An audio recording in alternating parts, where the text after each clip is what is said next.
La paix et la tranquillité sont normalement encouragées au musée d'art métropolitain, mais après près de 6 mois de fermeture, sa réouverture en août dernier était une raison de se réjouir. La capacité plafonnée à 25% et le manque de touristes ont contribué à ramener les New-Yorkais dans ce lieu.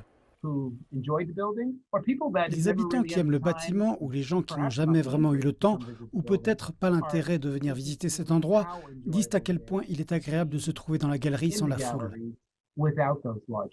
Les tickets d'entrée affectés par tranche horaire et le masque facial obligatoire font partie des mesures de sécurité anti-Covid-19 que les musées doivent suivre. Pour certains New-Yorkais amateurs de culture qui visitent le musée américain d'histoire naturelle, ces directives n'ont pas affecté l'expérience. Les gens sont conscients, ils sont prudents, mais ils profitent toujours du temps passé. Pas de foule, il y avait beaucoup de place pour se déplacer et la distance sociale pour tout le monde. On est vraiment proche de personne et si ça arrive, il suffit de se reculer en une seconde, alors c'est vraiment bien. La foule n'est peut-être pas de retour, mais pour les institutions culturelles de la ville, c'est une étape bienvenue dans la bonne direction.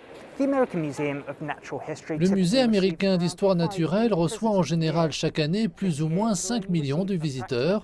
Cette année, il n'en recevra qu'une fraction, mais le soutien des mécènes locaux est considéré comme crucial pour sauver les musées de la ville, peut-être pas de l'extinction, mais au moins des réductions de personnel et de programmes. De plus en plus d'expositions du musée rouvrent et ces mêmes musées font savoir qu'ils continueront à tenter de ramener du personnel à mesure que la fréquentation augmentera. Nous avons une vision à long terme.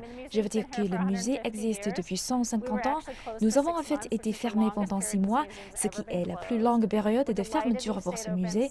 Nous sommes ravis d'être restés ouverts depuis septembre, mais nous savons que la montée en puissance au cours des mois et des années à venir sera lente. Les musées de la ville restent convaincus que les foules finiront par revenir au niveau d'avant la pandémie.